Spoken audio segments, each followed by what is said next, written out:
pakar hukum bisa menjelaskan kepada saya kenapa bisa terjadi ketimpangan semacam ini.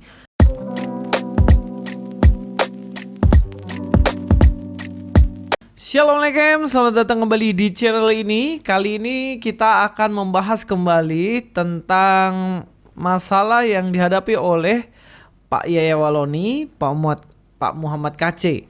Nah, ini adalah dua orang yang ditangkap ya, masing-masing dari agamanya masing-masing ya. Kayak Pak MKC dari Kristen yang menghina agama Islam menurut mereka, dan juga Pak Yahya Walloni yang dari Islam menghina umat Kristen. Ya, intinya sama-sama ditangkap lah keduanya karena penistaan agama. Tapi yang hari ini kita bahas bukan dari kontennya ya, konten penghinaannya dan lain-lain, bukan. Tapi hari ini yang akan kita bahas guys, yaitu hukuman yang harus mereka tanggung ketika mereka udah ada dalam pengadilan. Kita akan mulai terlebih dahulu dari Pak Yahya Walloni. Kita tahu bahwa penistaan agamanya yang gak tanggung-tanggung. Sebenarnya banyak banget ya. Tapi yang dilaporkan itu hanya beberapa saja. Tapi kalau kita lihat dari penghinaannya sebenarnya banyak banget. Ya memang kita tahu sama-sama beberapa waktu lalu Pak Yahya Walloni ini meminta maaf dan mengatakan bahwa sebenarnya penistaan yang dia lakukan hanya bercanda atau candaan doang. Kita tahu itu. Lalu kita akan lihat seberapa panjang lama hukuman yang didapatkan oleh Pak Yahya Walloni. Di dalam sindonews.com, nah teman-teman bisa cek aja langsung ke sini. Dikatakan di sini kasus dugaan ujaran kebencian, Yahya Walloni dituntut 7 bulan penjara. Perhatikan. Di sini ternyata ini vonisnya 28 Desember. Berita ini 28 Desember 2021. Jadi 2 hari yang lalu ya. Itu dikatakan tuntutannya itu cuma 7 bulan penjara, guys. Ini memang luar biasa ya. Ya setidaknya udah dihukum juga sih, walaupun 7 bulan penjara doang. Ya kalau kita lihat ya, mari kita akan baca aja beritanya. Yahya Walloni menjalani sidang dugaan kasus ujaran kebencian di PN Jakarta Selatan pada Selasa dengan agenda pembacaan tuntutan dari Jaksa Penuntut Umum JPU. Adapun JPU menuntut Yahya Walloni dengan 7 bulan penjara, menjatuhkan pidana terhadap terdakwa Muhammad Yahya Walloni dengan pidana penjara selama 7 bulan dikurangi selama terdakwa di dalam tahanan dengan perintah tetap ditahan dan denda sebesar 50 juta subsidiar 1 bulan kurungan, ujar. Jaksa membacakan tuntutannya Selasa tanggal 28 Desember 2021. Hukuman yang diberikan oleh hakim kita belum tahu, tapi sesuai dengan tuntutan dari jaksa penuntut ini, beliau sebenarnya mendapatkan hukuman 7 bulan penjara. Saya kurang tahu teman-teman bagaimana menanggapi hukuman yang cuma 7 bulan penjara. Apakah memang benar seorang yang telah menistakan agama orang lain itu hukumannya 7 bulan penjara? Tapi saya serahkan sepenuhnya lah kepada yang berwajib, pihak yang berwajib. Kalau memang 7 bulan penjara ya udah terserah aja sih. Hari ini saya coba untuk membandingkan dengan sesama penista agama yang dikatakan bahwa Pak Muhammad KC. Kira-kira Pak Muhammad KC ini berapa tahun hukuman yang diberikan kepada beliau?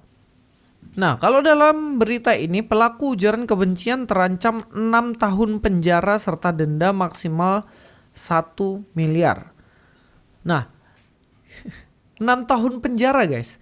Ini gimana ya kalau mau ngomong ya. Yang tadi cuma 7 bulan, ini 6 tahun dengan kasus atau case yang sama. Kalau tadi Yahya Walloni 50 juta, MKC di sini juga didenda 1 miliar.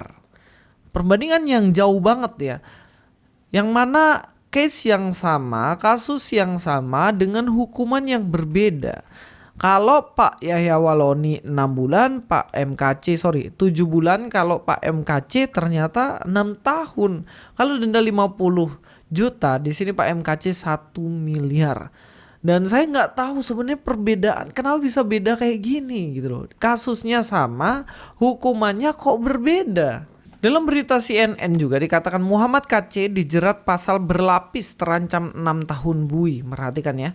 Di sini 6 tahun loh di beberapa berita. Jadi memang bukan kesalahan berita ketika mengatakan di sini 6 tahun. Kalau kita bandingkan saja dengan kasus Pak Ahok itu juga udah beda banget loh. Kita tahu ya kasus yang begitu ramai waktu itu adalah Pak Ahok yang dituduh menistakan agama. Padahal nggak ada statementnya yang benar-benar menista agama. Kalau kita analisa. Tapi ya udahlah, udah kejadian dan udah dituntut dengan kasus yang sama dengan Pak Yahya Waloni. Yaitu penistaan agama. Lalu hukuman tuh Pak Ahok berapa? Terbukti menodai agama, Ahok divonis 2 tahun penjara. Berapa lama di sini katakan? 2 tahun guys. Nah dari beberapa hal ini kita sudah bingung sebenarnya. Saya juga sudah bingung bagaimana cara menentukannya tuh apa sih sebenarnya. Kok bisa kalau si A itu hukumannya ada yang 6 tahun, ada yang 2 tahun. Tapi si B mungkin dengan gak tahu dengan apa alasannya tiba-tiba 6 bulan doang, 7 bulan doang gitu dengan denda yang cukup kecil. Saya rasa case yang semacam ini menimbulkan pertanyaan dan kita bisa menilai sendiri apakah hal semacam ini adil apa enggak sebenarnya. Ya saya nggak mengerti hukum ya. Mungkin teman-teman yang pakar hukum bisa menjelaskan kepada saya kenapa bisa terjadi ketimpangan semacam ini. Kalau kita tahu sendiri sebenarnya hukum itu kan kalau lambangnya kita lihat ada seorang perempuan yang matanya tertutup ya. Benar ya seperti ini.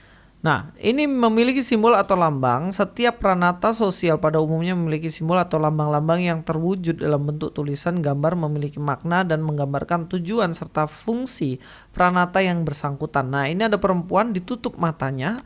Apa maknanya? Mata yang tertutup, dengan kedua mata yang ditutup jelas pandangan kita akan menjadi gelap dan tidak melihat wujud depan kita. Hukum adalah tempat di mana keadilan itu dicari karena makna dari mata yang tertutup adalah hukum tidak membedakan siapa yang berbuat. Di mata hukum yang tertutup, semua orang mempunyai hak yang sama dan diperlakukan sama tanpa ada perbedaan.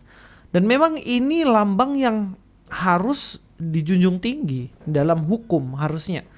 Dan wajar sebenarnya kalau kita menanyakan kenapa kok bisa Pak Yahya Waloni itu 7 bulan doang, Pak MKC 6 tahun dan Pak Ahok 2 tahun. Coba dijelaskan kepada saya yang awam ini supaya saya bisa mengerti dengan jelas kenapa bisa seperti ini. Saya ingin mengutip satu ayat Alkitab dalam Amsal 31 ayat 9 dikatakan, "Bukalah mulutmu, ambillah keputusan secara adil dan berikanlah kepada yang tertindas dan yang miskin hak mereka." Di sini jelas bagaimana kita harus memberikan keputusan yang adil. Kita tahu bahwa ketika kita tidak memperlakukan seseorang itu dengan adil, kita tahu bahwa urusan kita bukan dengan manusia, tapi urusan kita dengan Tuhan. Kalau Tuhan sudah bertindak, tentunya segala sesuatunya akan adil. Sekali lagi saya ingin katakan bahwa Tuhan tidak tidur, Tuhan melihat segala sesuatu yang terjadi di dunia ini dan Tuhan akan melakukan segala sesuatunya dengan keadilannya. Sampai ketemu di video selanjutnya, Luis Prasetyo sini. God be with you all.